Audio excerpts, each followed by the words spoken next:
Hello everyone, welcome. I'm Kirsten and this channel is all about how I explore the world as an autistic person. If you're not used to them, and sometimes even if you are used to them, airplanes are a very weird environment from a sensory perspective.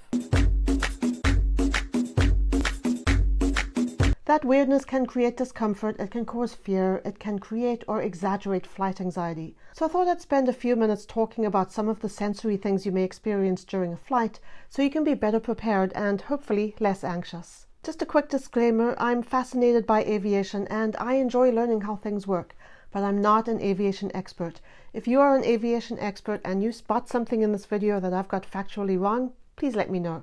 I am not all about giving people inaccurate information. The first thing is cabin temperature. Airplanes tend to be somewhat cooler than your typical indoor space, and if temperature sensitivity is part of your autism, you definitely will notice it. You may find it uncomfortable. I certainly do. They do this for a reason, and from what I understand, the reason is that there is less oxygen in airplanes than there is on the ground, and this can make people with certain pre-existing medical conditions prone to fainting.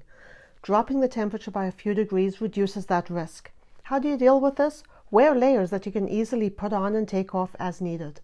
On most long-haul flights, you get a blanket. I always end up using mine because I cannot stand being cold. Second, the takeoff roll. When you're taxiing from the gate to the runway, it's like you're going for a slow ride in a bus. I don't know what speed airplanes taxi at, but it always seems to take forever. Maybe that's just because the runways are so far from the terminal buildings. Anyway, you taxi sedately, then you turn onto the runway, and then the pilot starts the takeoff roll. All of a sudden, you're hurtling down the runway so fast that the momentum pushes you back into your seat. Personally, I love the sensation. When it comes to any kind of pressure on my joints or muscles, I'm a sensory seeker. So that feeling of speed pushing me into my seat really appeals to me. But if that kind of thing makes you nervous, be assured that it doesn't last for long. Most takeoff rolls are 20 or 30 seconds, and then you're airborne. Third, you may notice a slight sinking sensation shortly after you become airborne. So you take off at high speed and climb for a while, and then you suddenly feel as if the plane has slowed down and dropped a little. Don't worry, you haven't slowed down and you're still climbing. All that's happened is that the pilots have switched from takeoff mode to climb mode. You're still gaining speed but at a slower rate, and you're still climbing, but again at a slower rate. That uncomfy sensation just means your body needs a minute to adjust to the change in acceleration. If you're seated in certain parts of the airplane, you may feel a slight thumping sensation right below you during this part of the climb. Again, nothing to worry about, it's just the landing gear being retracted. Fourth, airplane ear. This can be super uncomfortable, and for some people it is actually painful. In any situation where the air pressure in your middle ear is different to the air pressure in the surrounding environment, you may experience a sensation of physical pressure in your ear. During takeoff and descent, as the plane is changing altitude quickly, the air pressure in the cabin is changing. You may have a sensation of your ears being blocked, the sounds around you could be slightly muffled, your ears may pop. There are several things you can do to reduce the discomfort. Because the ears are so connected with everything else in our faces, yawning can help. A lot of people chew gum during takeoff. If you have a baby, give them a pacifier or a bottle. That jaw immersion can help ease the pressure in the ears. There is a product called earplanes that help a lot. They are earplugs designed for flight, and they slow down the speed of air going into your ears. They come in kid and adult sizes, and you can get them at pharmacies or on Amazon. And finally, turbulence. This is something a lot of people are very anxious about, especially after recent media reports about someone on a flight having sustained fatal injuries due to turbulence. The official investigation has since determined that this was not the case. The incident did not involve turbulence, nor was it on a commercial aircraft.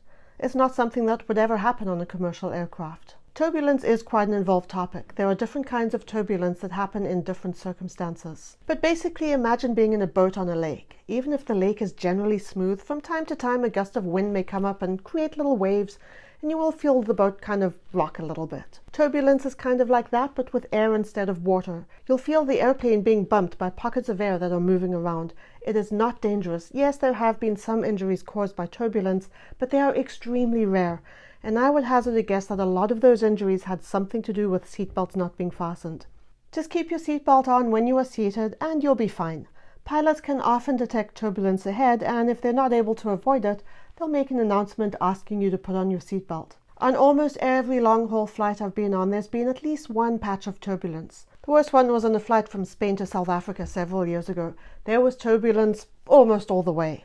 The flight attendants weren't able to do the breakfast service because they had to stay seated for their own safety.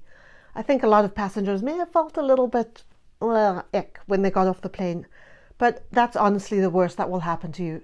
Turbulence is not dangerous, and your airplane is being piloted by a team of people who are highly trained and know how to deal with these things. And that was my list of sensory oddities on airplanes. If you've experienced anything not listed in this video, let me know in the comments. Thanks for watching. I'll see you next time.